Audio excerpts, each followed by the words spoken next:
Hello and welcome back to my channel. Here's the truth most founders don't want to hear. 90% of e-commerce stores fail before they even reach their first $1 million. Not because their product's bad, not because the market is too crowded, because they never understood the real game that they're playing. I spent the last decade scaling e-commerce brands, managing 7-figure ad budgets, running full P&Ls, and watching what separates the winners from the ones that disappear. So in this video, I'll cover the 5 reasons why most e-commerce brands fail, and more importantly, how to avoid every single one of them. So why do most e-commerce brands fail? First, context is really important. Everyone is obsessed with getting to 7 figures, but revenue is not the goal. Profit and longevity are. The truth is most brands don't die because of bad marketing. They die from internal problems and not having the right margin. Other failure points include poor retention, no systems, or simply chasing what's trending and not what is sustainable for their business. If you fix these 5 areas, you can survive the chaos and build something that actually lasts. So mistake number 1, chasing trends, not core customers. So many founders start their business around a viral product. And the issue with that is virality can disappear. Also, if you copy a viral product, you may not understand why people buy that product, and you may not understand how to build a brand around that. Instead, find a product that you believe in, something that you understand has real value to a customer, and build around customer problems that don't expire. Ask what's the pain point for the past 10 years, and what will be the problems over the next 10 years that you can solve. That's why brands like Allbirds and Harry's won. They found a problem, addressed it, and now they're making hundreds of millions of dollars in revenue. Chasing trends will build attention,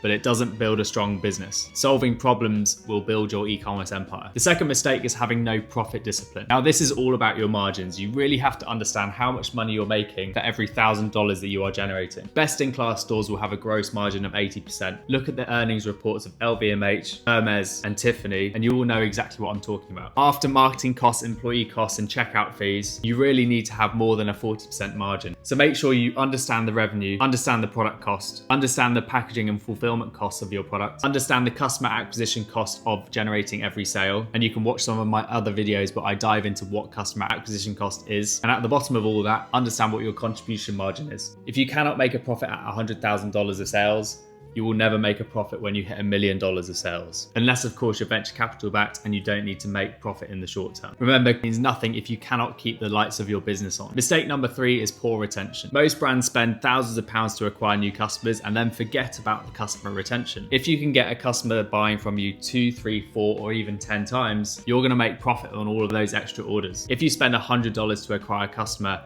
and they only spend $50 and then they never buy from you again, you're going to be losing a lot of money. This is why it's really important to understand your margins and understand that you have to bring people back to your store to buy multiple times in order for you to have a sustainable and efficient shop. Some brands will live and die by their ad performance, but the best brands will survive through repeat purchases driven by various different tactics. Pop-ups, email flows, postcards in the post, or even top of funnel marketing like podcasts. Retention is where profit hides, and you can do the following things. 1, set up your email and SMS flows early on in your journey. Secondly, build loyalty programs or a subscription base to your business. And third, re-engage your customers with extra discounts and welcome back gifts. Remember, if you can build a subscription business, you're going to generate 5 times more revenue than a normal one-time purchase customer. That's not true for every store, but it's what some of the best stores manage to do. Remember, your second sale costs you nothing, so make sure you get your customers to come back and buy again. Mistake number 4 is not having any operational systems in place. Some brands grow fast, but behind the scenes it's chaos. Going out of stock, missed emails, refunds for faulty products, and unhappy customers. Founders end up firefighting 24/7 instead of focusing on growth. You don't need fancy software for this, just solid systems.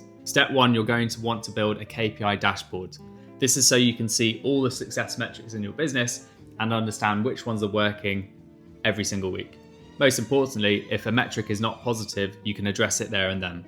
Secondly, forecasting stock levels. Once you get bigger, you're going to need software for this, but in the interim, look at the products that customers are ordering, look at how many they're ordering per day, and understand how long it takes to restock, and make sure you have 2 to 3 months stock on hand at any one time. Of course, if you're drop shipping, you don't need to take that advice, but make sure your supplier has enough stock. And then make sure you have SOPs for your customer service. It's not sexy, but operational success is what will make your company successful. The best brands don't just react quickly, they build systems so they can scale efficiently. On to mistake number 5, not having a brand moat. Nike, Adidas, Louis Vuitton, Moncler all have brand moats. Consumers are willing to pay more for those brands because they believe in them and have an emotional attachment to those brands. Yes, they sell products, but they sell their brand. If anyone can copy your formula, your ads, your website, you don't have a brand moat. And if people see a copy store, but they don't feel emotionally obliged to go back to your store and stay on the copycat store, that proves you don't have a brand. What you can't copy is the meaning from a brand, a passionate founder, or a local store. People will choose you because they trust and believe in you, so make sure you build your brand. People sometimes don't fall in love with your product, they fall in love with what you represent and what you stand for. Patagonia is an awesome example of a brand that has epitomized environmentalism,